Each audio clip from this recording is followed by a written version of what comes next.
I asked myself this question for about 4 years. If you already know what to do, then why aren't you doing it?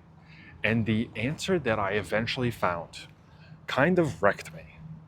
It was 6 years ago that I wrote this note in my journal, my Obsidian journal. This idea of this cycle of excitement that for 10 to 14 days of a new project, a new workout, a new book idea, a new video, I would be motivated, disciplined, locked in. I'd be making so much progress. And then 10 days later, it would start to just slip from my grasp. And soon enough, I'd just be back to my old habits. There were so many videos that I would watch, books that I would read, and just nothing would happen after. I would collect ideas. I would feel like I'm learning. And that was part of the problem. This excuse I kept making, oh, well, I'm actually learning. And so I feel like I'm making progress, and yet nothing changed. Nothing changed. And this is one of the things that I continue to see in clients, people that I work with. I've heard everything from sleep issues, time management, discipline.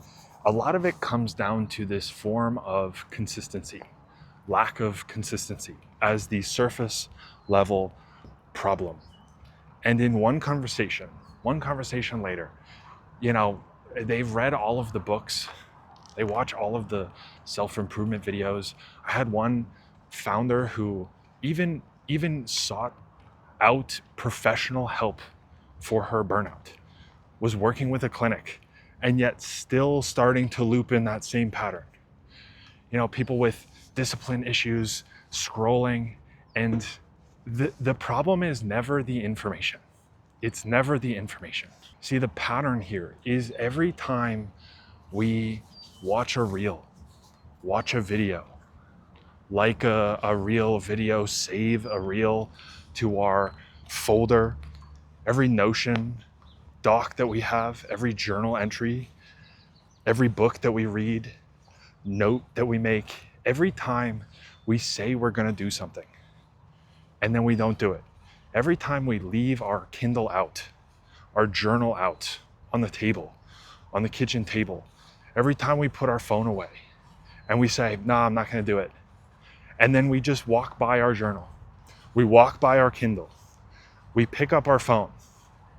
Every time that happens, we are slowly eroding our self-trust, the trust that we have in our own word of, I say I'm going to do this thing and I do it. I say I'm not going to do this thing and I don't do it. I feel like we have this collector's mindset online right now. The number of people that are saving reels, saving videos, like you never go back to them. You never actually go back to them. All of these videos that you save, these ideas, these book notes, you never go back to them. You don't do anything with them. And so we get stuck in this loop of just collecting. We think it's information. That is the core root underneath all of this.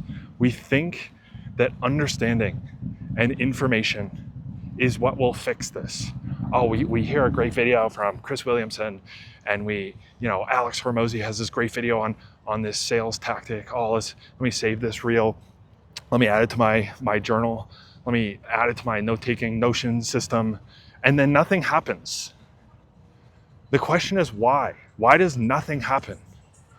And if nothing happens, then information was never the problem in the first place. The real root, the deeper pattern, there's two things: eroded self-trust and a nervous system that doesn't fundamentally feel safe doing the thing. If you grew up and you had emotional experiences, whether that's from a parent, from your peers, if your nervous system believed that it's not safe to do this, it's not safe to stop, it's not safe to slow down, it's not safe to be seen, it's not safe to send this message, to put myself out there. If that is the case, then no amount of chat GPTing, No amount of information is gonna fix this. And this is part of the problem. We think it's information. It's not information. The way out of this, I could tell you the tools that I use in my coaching calls. I could tell you the tools, but I would literally be contributing to the problem. Like, you already know what to do. And so what I want to give you as a reframe in this video is to stop thinking that it's information and start to, when you get to this friction that you feel in saying, oh, I'm going to go to bed at 10:30, 11 p.m. and you stay up until 12:30 again. Stop thinking it's information and start to wire in your brain this awareness that, okay, this is a problem of self-trust. This is a problem of there's an emotion, a feeling that I might be avoiding. What feeling do I not want to feel? What around my nervous system does not feel safe here? Those are the threads to pull on and to start to rewire in your brain. There are so many things that we can do, but you already know. You already know. There was a moment on a coaching call that I had a little while ago where literally just the act of becoming aware and admitting to himself that he felt lonely, the amount of reframe and change that just that did was crazy. Just sitting with what you feel like you're avoiding, the emotion that you feel like you're avoiding, will do so much more than watching another YouTube video, than watching another reel, saving it to your saved folder. Start there. And so if you already know what to do, but you're not doing it, you already know. The answer is no longer what. It's not information. It's what are you afraid of? What are you afraid of actually sitting with? And that is the thread to pull on. That's all I got for you in this video. See you in the next one.